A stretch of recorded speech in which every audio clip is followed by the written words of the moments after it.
En termes de différence aussi liée à la nature, eh bien, on sait qu'il y a des plantes qui colonisent des espèces, des espaces indifférents. Et en particulier ici, vous avez une renoncule qui a colonisé le Nil, parce que c'est une plante qui a été importée d'Amérique du Sud, qui a été importée en Afrique, et ça donne ce résultat-là. C'est-à-dire que pour se déplacer sur le Nil, ça devient compliqué, parce que les barques sont obligés de se frayer un passage à travers la renoncule d'eau. Ça, c'est l'aspect négatif de la migration des plantes. Mais il y a d'autres aspects positifs. Quand j'explique aux enfants qu'ils n'auraient pas de frites, ou de tomates, ou de maïs, popcorn, si on n'avait pas importé des produits d'Amérique du Sud, eh bien, là, ils comprennent bien aussi toute la richesse, toute l'importance des échanges. Le pillage de la nature. Vous avez ici une brème de mer en chasse sur le banc de poissons. Un banc de poissons, par définition, c'est quelque chose qui est très très grand et important. Et l'homme a malheureusement considéré pendant de nombreuses années que la mer était une richesse infinie. On sait aujourd'hui qu'il y a des stocks finis de poissons, et en particulier, certaines espèces ne retrouveront plus les populations d'antan parce qu'on a puisé de façon trop importante dans ces richesses. D'où l'importance des quotas de pêche qui sont mis en place actuellement, qui posent des problèmes bien sûr à nos amis pêcheurs, mais qui sont absolument indispensables à l'échelle de l'équilibre mondial. Cet équilibre mondial est menacé même sur ce pôle. Vous avez ici donc un ours blanc, avec son petit ourson fort sympathique. Je rappelle quand même que l'ours blanc que vous voyez en dessous, ça fait 800 kg, et quand c'est debout sur ses pattes, c'est aussi haut que le chapiteau, ça fait 3,52 m. Donc c'est un animal qu'on n'aimerait pas croiser, celui-là, c'est sûr. Cet ours blanc, eh bien, il est victime aussi du réchauffement climatique. Même s'il habite au pôle Nord, eh bien, il vit sur la banquise, et la banquise fond de plus en plus, on en entend parler, et il n'y a plus de territoire de chasse. Donc c'est vrai qu'on retrouve aujourd'hui des ours polaires qui sont morts de faim parce qu'ils n'ont pas pu chasser, ou voire qu'ils se noient parce qu'il n'y a pas assez de banquise sur les endroits où ils chassent traditionnellement. Et puis si on en revient à tous les avantages de la nature, juste 4 petites photos pour nous rappeler quelques principes essentiels de la nature. L'intérêt de la biodiversité.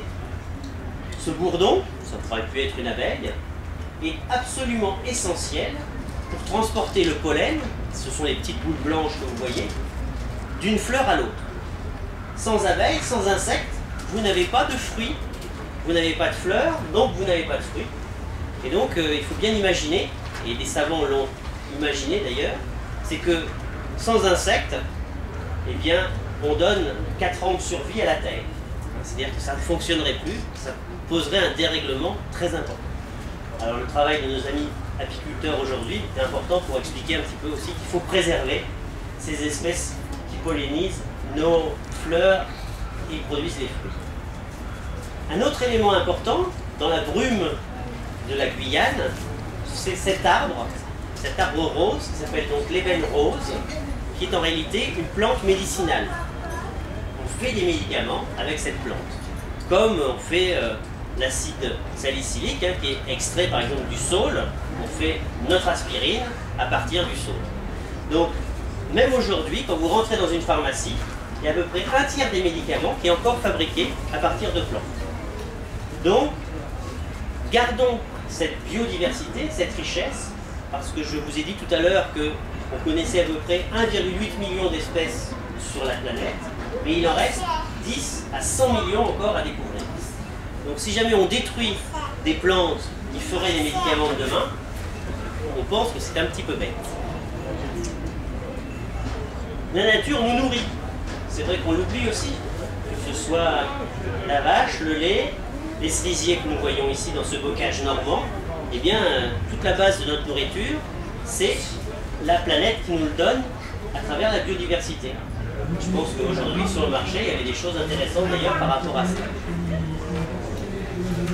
Et puis, s'il y a des espèces un peu grandes, un peu emblématiques, mythiques, comme ce léopard, où il faut 70 km² pour vivre, et bien peut-être qu'aussi, pour d'autres raisons, il faut les garder parce que ça participe à la beauté de la nature et ça intervient dans des équilibres qu'on ne maîtrise pas tout.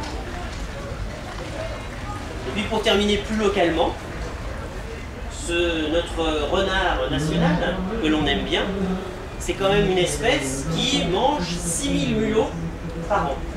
C'est vrai qu'il mange quelques poules de temps en temps si c'est plus facile. On lui fait beaucoup la chasse à cause de ça. Mais en réalité, il mange aussi des mulots qui mangeraient nos champs de céréales.